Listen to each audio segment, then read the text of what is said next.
Hello dear learners, welcome back to अबित शिक्षा.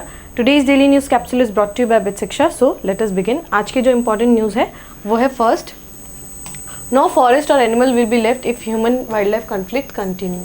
ठीक है. सो ये यहाँ पर आपको एक अच्छा आर्टिकल, सुप्रीम कोर्ट का एक अच्छा जो है इसमें एक वर्डिक भी आपको देखने को मिलेगा regarding human wild life conflict, जो हमेशा आए दिन होते रहता है और न्यूज़ में भी हमें देखने को मिलता है. सो कोई भी फॉरेस्ट और एनिमल जो है वो नहीं बचेगा अगर ह्यूमन वाइल्ड लाइफ का कॉन्फ्लिक्ट जो है चलता रहा. सुप्रीम कोर्ट ने ये बोला है. ठीक है. Second is tension grow in west Asia, a heavily militarised region. ठीक है. So recently you know again Israel has started bombing Palestine. तो इसके ऊपर बहुत ज़्यादा जो है आर्टिकल्स जो है आपको देखने को मिलेगा एंड बहुत इंपॉर्टेंट है ये news. Very very very important news. ठीक है. Third is on the national clean air programme. I think one environment का टॉपिक जिससे एग्जाम में बहुत बार क्वेश्चन आता है दिस टॉपिक. ठीक है. प्राणा पोर्टल क्या है, मतलब नेशनल एयर क्वालिटी इंडेक्स क्या है, ठीक है, national air clean air programme क्या है, ये सब के बारे में हमें जानना होगा. ठीक. सो एक एक करके सारे न्यूज़ को समझते हैं. फर्स्ट इज नो फॉरेस्ट और animal will be left if human wild life conflict continue. ठीक है. सो यहाँ पर क्या है, ये पिक्चर जो है this is of Pobitora wild life sanctuary. So ये पिक्चर जो है वहाँ पर लिया गया. तो सुप्रीम कोर्ट ने क्या बोला है, सुप्रीम कोर्ट ने बोला है अगर ह्यूमन एंड वाइल्ड लाइफ का कॉन्फ्लिक्ट जो है वो कंटिन्यूसली चलते रहा तो उसकी वजह से ना ह्यूमन बचेगा, ना वाइल्ड लाइफ बचेगी और ना ही फॉरेस्ट लैंड जो है वो बचेगा. ठीक है. बोथ ऑफ देम, मतलब जो हमारे वाइल्ड लाइफ है and the forest resource, this both of them are very very important, absolutely important for the survival of human race also. ठीक है. सो ह्यूमन के सर्वाइवल के लिए वाइल्ड लाइफ का होना उतना ही इंपॉर्टेंट है. ठीक है. So and forest, we all know why forest is important. ठीक है. Forest and wildlife both उस मतलब नेचर इज समथिंग, नेचर ने वो बनाया है, कुछ सोच के ही बनाया है, राइट. सबका एक पर्टिकुलर रोल है इन दी इकोसिस्टम, इस और वो डिफाइंड रोल जो है वो सबको प्ले करना होगा. ठीक है. सो यहाँ पर अगर अगर यहाँ पर क्या रहा कि अगर कॉन्फ्लिक्ट जो है फॉरेस्ट और वाइल्ड लाइफ का जो है कॉन्फ्लिक्ट अगर हम रिजॉल्व नहीं कर पाएंगे then it will be a threat to the existence of the forest, existence of the wildlife. ठीक है. because humans they can kill the wildlife, they can entirely vanish the forest ecosystem, so we are capable of doing that. ठीक है. so यहाँ पर क्या है, मतलब पवित्रा जो वाइल्ड लाइफ सेंचुरी है, यहाँ पर ये एक कोर्ट का जो है केस हो रहा था कि जो डिमार्केशन है पवित्रा का वो किया जा रहा था. ठीक है. सो डिमार्केशन का जो इशू है यहाँ पर क्या है कि डिमार्केट जब कर रहे थे सो यहाँ पर क्या था कि जो सेटलमेंट जो वहाँ पर जो लोग जहाँ पर सेटल डाउन थे, वहाँ के जो लोग जो रह रहे थे, उन्होंने जो है एक क्वेश्चन रेज किया कि वो जो जगह है वो जगह जो है ह्यूमन का था, वो जो जगह है वो ले लिया जा रहा है. ठीक है. सो ये क्या है कि आसाम गवर्नमेंट ने क्या किया, फिर एक स्पेशल कमेटी बनाया जिसने बाउंड्रीज को डिमार्केट करने की यहाँ पर बात की. वहाँ पर एक प्रिलिमिनरी सर्वे हुआ in the century had already been done and map prepared. The bench said that state proposal regarding the sanctuary would be cleared by the National Board of Wildlife. ठीक है.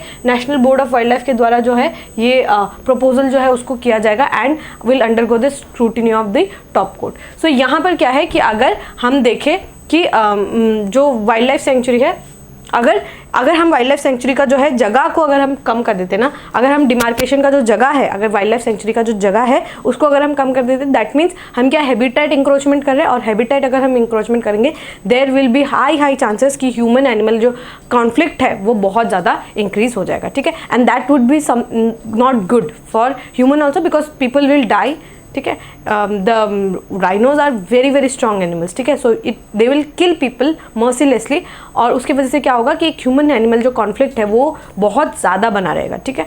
So that's one thing that's very important जो आप समझे उसके बारे में कि हम जो है अगर हमें ये इशू को रिजॉल्व करना होगा बाय टॉकिंग, मतलब जो भी स्टेक होल्डर्स है इन दी एंटायर शरेड, जो भी स्टेक होल्डर्स हैं उन सबको they should come and they should have a discussion and talk कि क्या करना चाहिए. ठीक है. सो आपके लिए बहुत इंपॉर्टेंट है पवित्रा वाइल्ड लाइफ सेंचुरी. इसको हम मिनी काजीरंगा भी बोलते हैं. बहुत ज़्यादा हाई पॉपुलेशन ऑफ राइनो है. अगर हम स्क्वायर एरिया में देखें तो a large number of rhino resides in the Pavitra wild life century. ठीक है. Very very important, absolutely important है, आपको पता रहे because this is one of the most important. और पवित्रा के बारे में आए दिन न्यूज़पेपर में कुछ ना कुछ आर्टिकल्स जो है आपको देखने को मिलेगा. ठीक है. So very very important. I hope आपको ये टॉपिक जो है ये क्लियर हो गया होगा. ठीक है. Next is tensions grow in west Asia, a heavily militarised region. ठीक है. सो यहाँ पर क्या है कि जो हमारा जो वेस्ट एशिया है ना, यहाँ पर क्या है बहुत ज़्यादा जो है एक एक डिस्टर्बेंस जो है हमेशा यहाँ पर क्रिएटेड रहता है, ठीक है। यहाँ पर बहुत बड़ा जो है यहाँ पर डिस्टर्बेंस जो है वो क्रिएट रहता है। अगर हम देखें whether it be Iran versus Israel, whether it be Iran versus Saudi, ठीक है, and whether it be Israel versus Palestine, ये जो वेस्ट एशिया का रीजन है it's always in some kind of news, कुछ ना कुछ यहाँ पर चल रहा होता है, एनी बॉम्बिंग्स हो रहे हैं, एंड सीरिया जो है, सीरिया बगदाद आपके इराक, यहाँ पर कॉन्टिन्यूसली बॉम्बिंग्स चलते रहते हैं, people are living in terror. So West Asia is one region that is always in news, ठीक है, वो हमेशा न्यूज़ में रहता है फॉर समथिंग और दी अदर। अभी रिसेंटली इजराइल वर्सेज जो ईरान जो एस्केलेशन हुआ था, that thing is also one of the you can see right कि अभी रिसेंटली इजराइल हमास का जो वॉर चल ही रहा था, उसमें इजराइल ईरान का वॉर भी इट स्टार्टेड। एंड या आपको अगर याद हो कि सिस्तान बलोचिस्तान रीजन में भी ईरान हैड अटैक्ड पाकिस्तान। सो ये जो पूरा रीजन है इट्स ऑलवेज इन न्यूज़, हमेशा ये न्यूज़ में बना रहता है। और ये जो रीजन है ना, sadly it's very heavily militarise, ठीक है। लोग मतलब आप देखेंगे कि ईरान भी जो है वन ऑफ दी अगर वो क्लेम ना भी करे, बट वी नो कि they are nuclear capable country, ठीक है। Israel is also nuclear capable country even though they don't accept it कि उनके पास न्यूक्लियर एनर्जी है कि नहीं, बट वी ऑल नो कि दे हैव, ठीक है, it's an open secret. So यहाँ पर क्या है, unfortunately the region is heavily militarize and terrorist groups यहाँ पर बहुत ज़्यादा है। जो एक्स्ट्रा आपके ऑर्गेनाइजेशन होते हैं, एक्स्ट्रा गवर्नमेंटल ऑर्गेनाइजेशन, हेजबुल्ला हो गया इन दी लेबनन, हाउथीस हो गया इन दी येमन। सो ये जो जगह है यहाँ पर बहुत सारे ग्रुपिंग्स जो है एक्स्ट्रा गवर्नमेंटल जो ग्रुपिंग्स होती है वो बहुत ज़्यादा है इन दिस रीजन। एंड इसकी वजह से क्या है, ये जो रीजन है हमेशा यहाँ पर एक काइंड ऑफ डिस्टर्बेंस जो है वो कॉन्टिन्यूसली क्रिएटेड रहता है। और ये जो रीजन है, अगर इस रीजन में if there is any kind of disturbance जो कॉन्टिन्यूसली बना रहे, वो डायरेक्टली इम्पैक्ट करता है overall the global world, ठीक है। पूरे ग्लोबल वर्ल्ड में ये इसका बहुत एक इम्पैक्ट जो है वो बना रहता है। फर्स्ट इज तेल के प्राइसेस, ठीक है, फ्यूल का दाम इट स्काई रॉकेट्स, ठीक है, बहुत सडनली जो है स्काई रॉकेट जो है वो खो जाता है फ्यूल के प्राइसेस।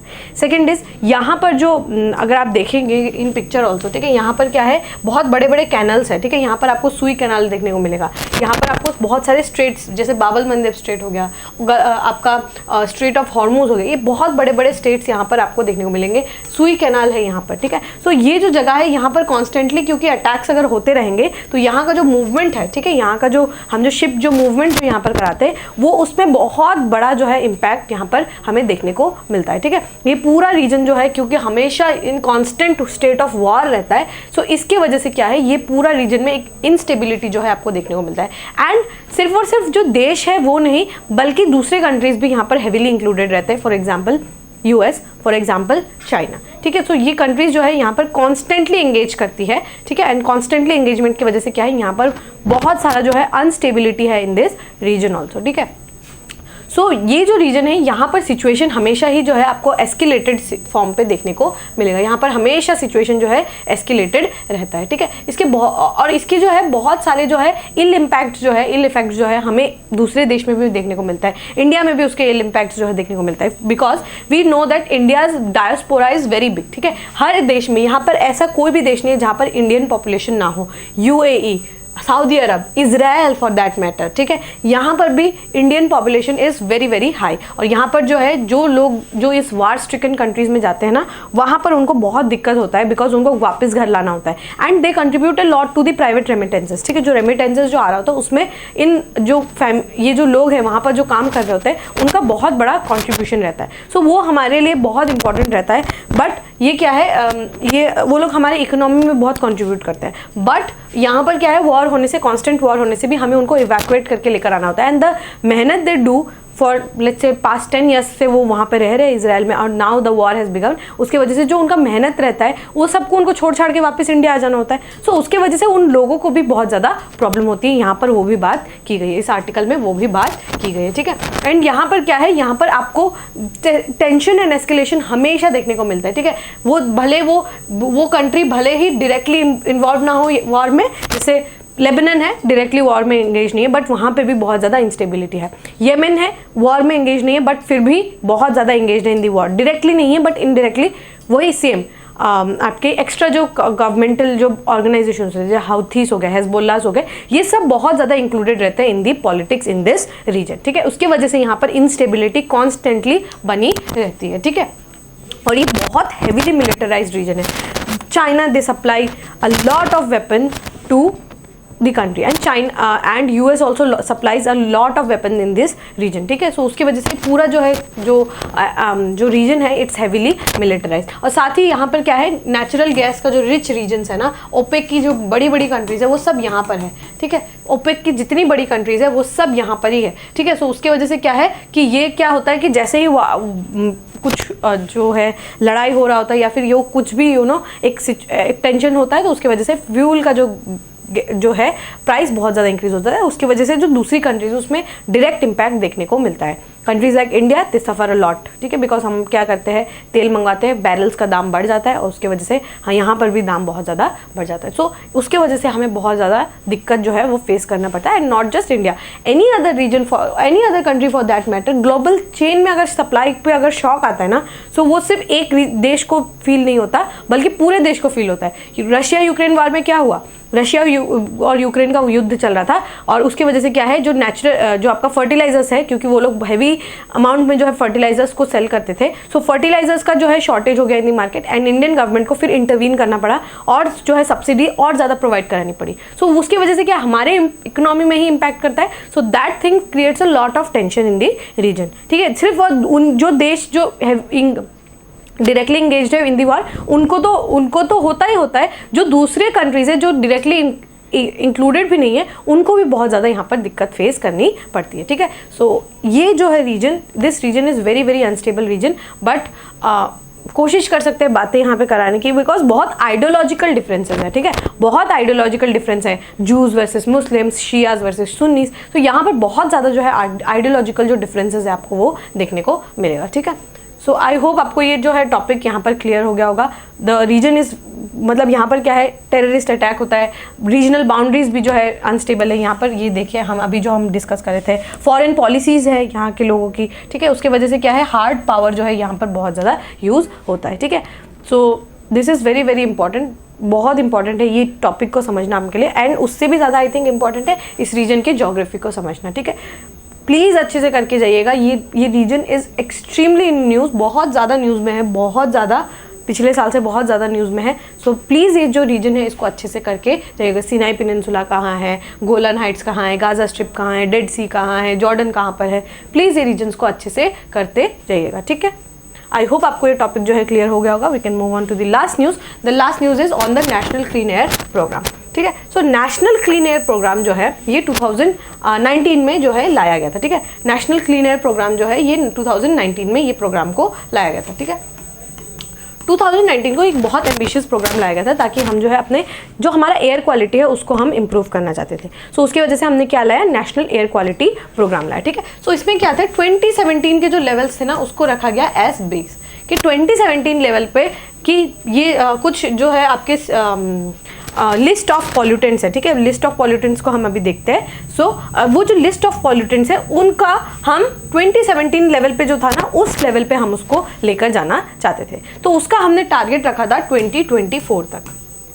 2024 तक हम 20-30% जो है रिड्यूस करेंगे पर्टिकुलरेट मैटर PM10 को जो है उसको हम रिड्यूस करेंगे। PM जो भी पर्टिकुलरेट मैटर 2.5 एंड पर्टिकुलरेट मैटर 10, दो टाइप के पर्टिकुलरेट मैटर्स होते हैं, PM 2.5 एंड PM 10। हम उसको 20 से 30% तक रिड्यूस करना चाहते थे बाय 2024, ठीक है।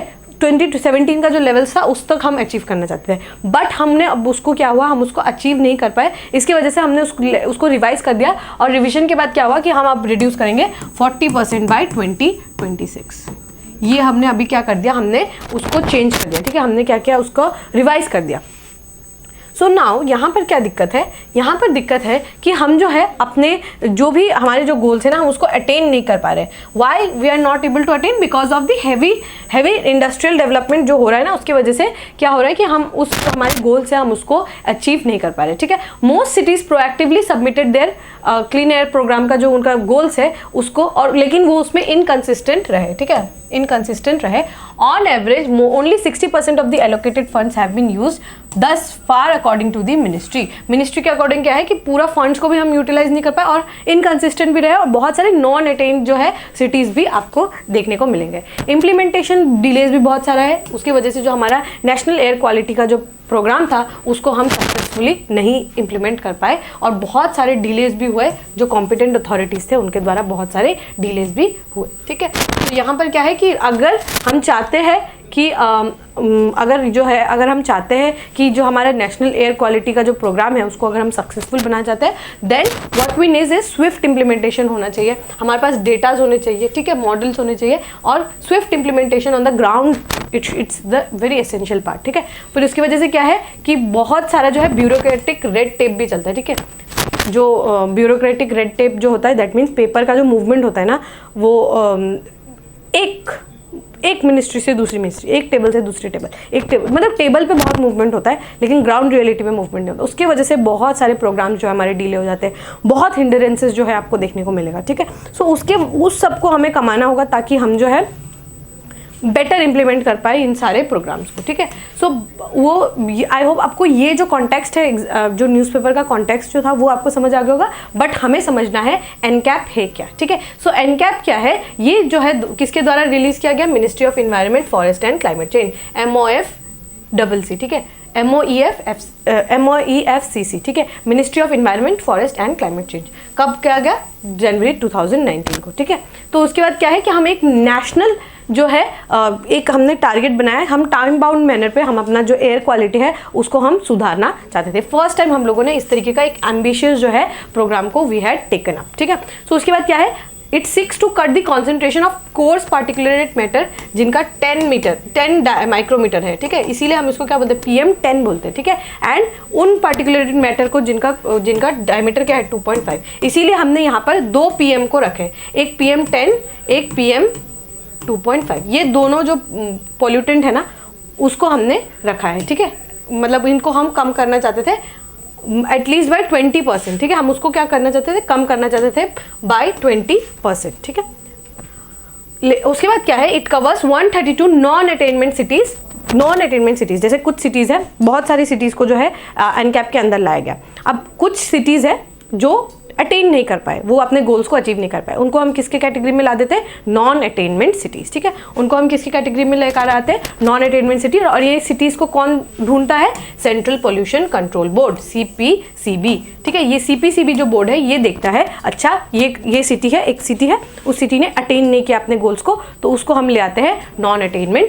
सिटीज़ में। ठीक है, फिर नॉन अटेनमेंट सिटीज़ जो है कौन सी सिटीज़ है, जो अपने एम्बिएंट एयर क्वालिटी स्टैंडर्ड्स है। ये जो CPCB है ना, CPCB क्या करता है, एक NAAQS। ठीक है, NAAQS का मतलब क्या है कि NAAQS का मतलब है national ambient air quality standards, NAAQS। ठीक है, ये जो है CPCB बताता है कि आपको ये आपके गोल्स है।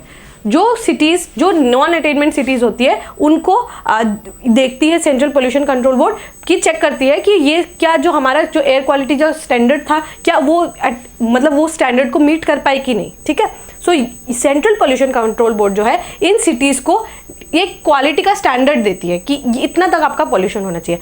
अगर आप जो है इसको अगर आप नहीं अचीव कर पाए देन आप नॉन अटेनमेंट सिटी में आ जाएंगे। ठीक है, अगर आप नॉन अटेनमेंट सिटी में आ जाएंगे देन आपको क्या करना होगा, अपना जो क्लीनिंग एयर प्रोग्राम जो है उसको आपको अच्छे से इंप्लीमेंट करना होगा। It happens like this. ठीक है, पहले क्या करती है सेंट्रल पोल्यूशन जो कंट्रोल बोर्ड है वो पहले देखती है, वो एक क्या रिलीज करती है, एयर क्वालिटी स्टैंडर्ड रिलीज करती है। ठीक है, CPCB क्या करती है, NAC का जो है स्टैंडर्ड जो है वो रिलीज करती है, जो स्टैंडर्ड जो है वो रिलीज करती है। फिर उसके बाद देखती है कि कौन सी सिटीज़ जो है नॉन अटेन सिटीज़ है। ठीक है, कौन सी सिटीज़ जो है वो नॉन अटेन सिटीज़ है। अब नॉन अटेन सिटीज़ को क्या बोलती है कि भाई आपने अपने प्रोग्राम को अचीव नहीं कर पाए, अपने स्टैंडर्ड्स को मीट नहीं कर पाए, तो आप करिए नेशनल क्लीन एयर प्रोग्राम।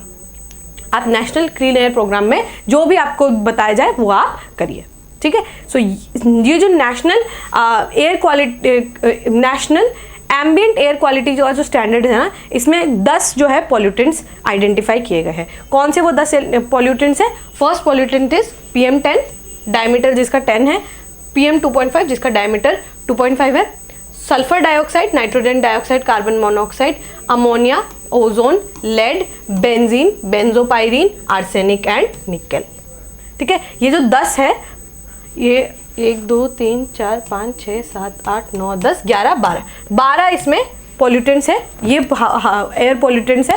सो इनको हम लोगों ने आइडेंटिफाई किया है एंड ये अगर इनको हम ये जो इनका हमने एक स्टैंडर्ड रखा है, अगर वो स्टैंडर्ड को अचीव नहीं कर पाए देन दो cities will come under the non attainment cities, और नॉन अटेनमेंट सिटीज को अपना एयर क्वालिटी को बेटर करना होगा अंडर एनकैप। समझ आया? So this is the story, ठीक है। Central pollution control board previous year का क्वेश्चन है, absolutely important topic. I think you can not skip these topics, ठीक है। ये टॉपिक्स को आप स्किप नहीं कर सकते, एनकैप को आप स्किप नहीं कर सकते, बहुत बार पूछा जा चुका है, अब पूछे जाने के चांसेस और ज़्यादा हाई है, ठीक है।